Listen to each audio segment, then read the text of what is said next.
জীবনে যারা বড় হয়েছে সবাই কিছু না কিছু থেকে হেরে বড় হয়েছে। আপনি যদি মনে করেন যে আমি একজন উদ্যোক্তা হব, তাহলে অবশ্যই আপনাকে এই কনসেপ্ট মাথায় রাখতে হবে যে আমি প্রথমেই সফল হব না। সফল হতে গেলে আপনাকে সময় এবং ধৈর্য ধরে কাজ করতে হবে। কখনোই আপনার আশেপাশের মানুষ আপনাকে সাপোর্ট করবে না, আপনাকে উৎসাহ দিবে না। তার মানে এই না যে আপনি হেরে যাবেন। আপনি হারবেন না, আপনি হারা থেকে শিখবেন। আপনি যখন এই ধরনের মানসিকতা নিয়ে থাকবেন, তখন দেখবেন যে আপনি একদিন ঠিকই আপনার উচ্চ স্থানে পৌঁছায় গিয়েছেন। তো আমিও এরকম একজন মানুষ, আমিও খুব সাধারণ একজন মানুষ। চেষ্টা করি প্রত্যেকটা সময় কিছু করতে, কিছু নিয়ে ব্যস্ত থাকতে। কিন্তু আমি কখনো হাল ছাড়ছি না। আমি ভাবছি যে হ্যাঁ, আমি সফল হব। আমি যে কাজটাকে ভালোবেসি, সেই কাজটাকে তখন ভালোবেসেই করি। তো আমি এই দেখেন অনেক কিছু কিনেছি। এগুলো আমি নিজে টাকা গুছিয়েছি এবং সেই টাকা থেকে কিনেছি। এগুলো কেনার জন্য আমি কাউকে বলিনি যে আমাকে কিছু টাকা দাও, আমি এটা কিনবো, আমি একটা ব্যবসা করব। তো আমি আসলে এগুলো যখন আমার নিজের প্রয়োজনের টাকা, এগুলো থেকে অল্প অল্প করে আমি অনেক কিছু কিনেছি। তো দেখে মনে হবে যে আমি একটা হয়তো দোকান নিয়ে বসেছি, কিন্তু আমি এখনও সফল হইনি। কিন্তু তার মানে এই না যে আমি হেরে গেছি, আমি সফল হব না। আমার এই আত্মবিশ্বাস আছে যে আমি একদিন অবশ্যই সফল হব।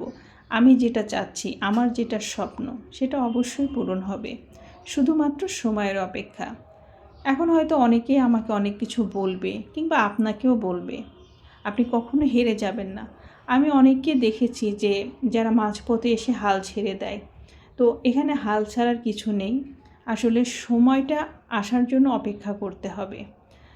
তো আমি সবাইকে একটা কথাই বলবো যে আপনারা যদি কিছু করতে চান কিংবা আপনার কিছু করা উচিত, তো আপনি আপনার কাজটা শুরু করে দিবেন।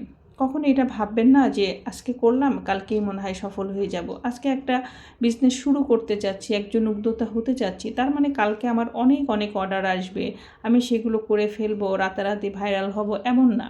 আপনি আপনার কাজটাকে ভালোবাসেন, কাজকে যখন ভালোবাসবেন, টাকা তখন এমনিতেই আসবে। কিন্তু যখন আপনি টাকাকে ভালোবাসবেন, তখন আপনি কাজ পাবেন না। তো এই কথাগুলো অবশ্যই মাথায় রাখতে হবে এবং নিজের ভালো লাগা থেকে কাজগুলোকে করতে হবে।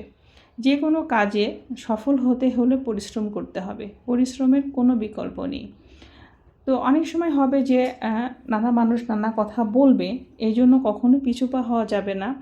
এগুলো আপনাকে মাথায় রেখে, এই চিন্তাধারাগুলোকে মনের মধ্যে রেখেই আপনাকে কাজ করতে হবে যদি আপনি করতে চান। আর যদি ভাবেন যে না, আমি যেমন আছি ঠিক আছি, তাহলে তো ঠিক আছে।